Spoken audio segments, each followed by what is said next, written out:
Marine is in jail for doing what American citizens have a right to do according to our Constitution. The Marine defended himself, his friends, and most of all, his family. An armed criminal tried breaking into the Marine's home, was warned to leave, and that's when things escalated to an absolute disastrous level that should not have happened if the criminal obeyed laws and had any sense of moral decency. This sad situation should never happen in America. Marine Joey Nelson was at home enjoying family time with his fiancée, child, and a few close friends one night. It was a cozy evening that many would love to have. Just some good old-fashioned downtime that allowed friends and family to relax and enjoy each other's company. But as the evening progressed, they were startled by what was described as violent pounding on their front door. It was someone trying to force their way into the residence. People were scared. This didn't sound like someone delivering an Amazon Prime package. This was violent, scary, and worrisome. Nelson did what many red-blooded Americans would do. And he grabbed his gun to protect his friends, family, and himself. No one knew what was on the other side of the door as it pounded violently trying to get in. It was horrifying, and like something out of a brutally violent, scary movie. Nelson told the pounding intruder to leave immediately, but nevertheless, they persisted. That's when things turned violent and the night went terribly sour. Nelson warned the intruder that he was armed, he should leave, but didn't seem to get any luck. Nelson braced for the worst as he became proactive in his self-defense. He opened the door to find 39-year-old Michael Wilson from Detroit, Michigan standing there. Wilson brandished a gun and started shooting at Nelson, who was shot in the hip. Nelson returned fire while telling all the people in residence to run for cover downstairs and call 911. The cops arrived and assessed the situation. In what appears to be the wrong side of justice, the homeowner was charged with assault with intent to commit murder, assault with intent to do great bodily harm less than murder, assault with a dangerous weapon, and felony firearm possession. If convicted, then Nelson faces up to life in prison. A judge set his bond at $150,000 and scheduled his next court appearance for next week, Thursday. Wilson, the man who was trying to break into the home, who also shot the homeowner first, was only charged with carrying a concealed weapon, a felony punishable by up to 5 years in prison. Wilson's bond was set at $5,000 and scheduled his next court appearance for Thursday of next week. Now we must review the Castle Doctrine and hope that it helps our sturdy Marine from being found guilty of anything. It's a shame he's in this position when all he did was protect his castle, family, and friends. Via Free Advice Legal. What is the Castle Doctrine? The Castle Doctrine is a self-defense theory which gives a homeowner the right to protect his home with the use of deadly force. The Castle Doctrine originally emerged as a common law theory. Since then, a majority of states have implemented some statutory version of the Castle Doctrine.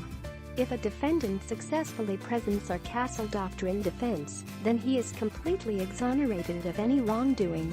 Read on to learn more about the proof required to assert a self-defense theory based on the Castle Doctrine. History of Castle Doctrine. As mentioned, the Castle Doctrine first began as a common law theory. This means that it wasn't a written law, but rather an understanding everyone had of the rule. Under common law, a person could use deadly force to defend their home, but only after using every reasonable means to avoid a danger. Some states still use the common law version of the Castle Doctrine. But most states have passed statutes to codify or write down the common law rules. The rules were passed so that everyone would understand what is required or expected of them before resorting to the use of deadly force. Even though the Castle Doctrine statutes differ by state, many states utilize the same basic requirements for a Castle Doctrine defense. Current requirements of Castle Doctrine. The statutory definition of Castle Doctrine is far more formal than the common law version. States place limitations on where, when, and who can use deadly force, and the extent of force allowed. As with any self-defense theory, the burden of proof for a Castle Doctrine defense is on the defendant. The first component of a castle doctrine defense is that a person must be inside of his home. Home or habitation in castle doctrine statutes tend to be interpreted very strictly. The structure must be the place where the person regularly resides, like a house, apartment, or mobile home. The defendant must be inside the structure. Some defendants have attempted to use the castle doctrine to defend the use of deadly force in their front yards. Courts have rejected this and said that the statute is very clear. In order to use the castle doctrine, the person must be in the home. The second component is that the victim must be attempting to commit or have committed an unlawful entry into the defendant's home. Walking across a person's front yard will not qualify. There must be some actual evidence that the victim was at least attempting an unlawful entry. The castle doctrine will not apply to a person who is in the home lawfully, but the defendant decided to force out. Similarly, the defendant cannot be the first aggressor of the confrontation with the alleged victim. For example, if a defendant's neighbor comes over for a casual visit, but the defendant decides to assault the victim after the otherwise consensual conversation turned ugly, the defendant as the first aggressor could not use the castle doctrine as a defense. Many states, like Indiana, prohibit the use of force against peace officers as well. Proving that the victim was engaged in an unlawful entry is critical to a castle doctrine defense, because the unlawful entry will affect a defendant's right to use deadly force. The third component of the castle doctrine is proving that the use of deadly force was reasonable. Many states follow Florida and Mississippi, and actually have a presumption in their castle doctrines that if a person is entering a home unlawfully, that he is doing so with the purpose to commit an act of force or violence. This means the defendant's burden of proof regarding the use of force is reduced because he doesn't have to put on more evidence reasonable. Some states do not have this presumption. Instead of proving just an unlawful entry, a defendant would also have to show that he was in actual danger of death or major bodily injury from the person trying to enter his home. These states do not authorize the use of deadly force to protect only property. In these few states, if a defendant does not prove he was in real danger of physical injury, then he cannot claim or use a castle doctrine defense. The last major component, and most contested, of the castle doctrine is the duty to retreat. Older common law versions of the castle doctrine required some duty to retreat or avoid the conflict.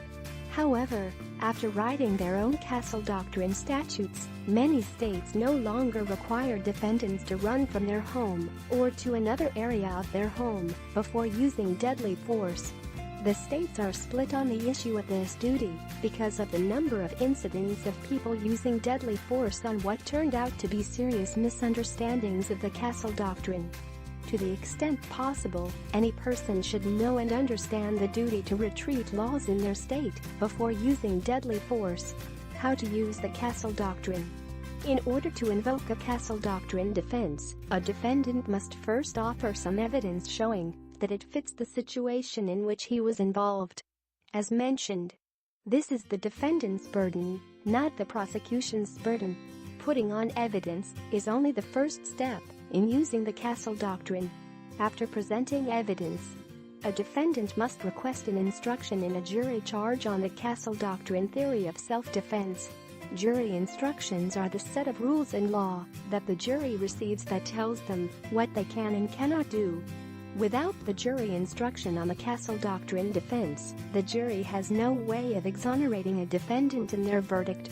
Because the castle doctrine is a defensive theory, anyone seeking to use it should remember that the burden is on them. Some law enforcement agencies will acknowledge or preserve evidence when they see that the castle doctrine applies. However, not all law enforcement agencies are this straightforward. Out of an abundance of caution, anyone charged with a home invasion shooting should at least consult with a criminal defense attorney to ensure that evidence and testimony critical to their castle doctrine defense is preserved. A criminal defense attorney can also ensure that the same evidence reaches a jury in the form of a proper instruction.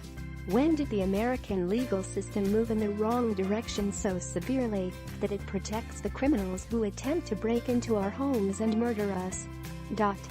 How can the man who saved his friends and family be the one who might find himself in prison? Hopefully charging him was nothing more than the protocol for the situation, and a judge with a rightful mind finds that all charges should be dropped against the Marine. Not only did this man protect and serve his country, but also his family, and there's no reason why he should be punished for this. The intruder deserves a firm kick into a cell for what he did to that family. Please share if you think the Marine did nothing wrong. Tell me pretty lies, look me in the face. Tell me that you love me.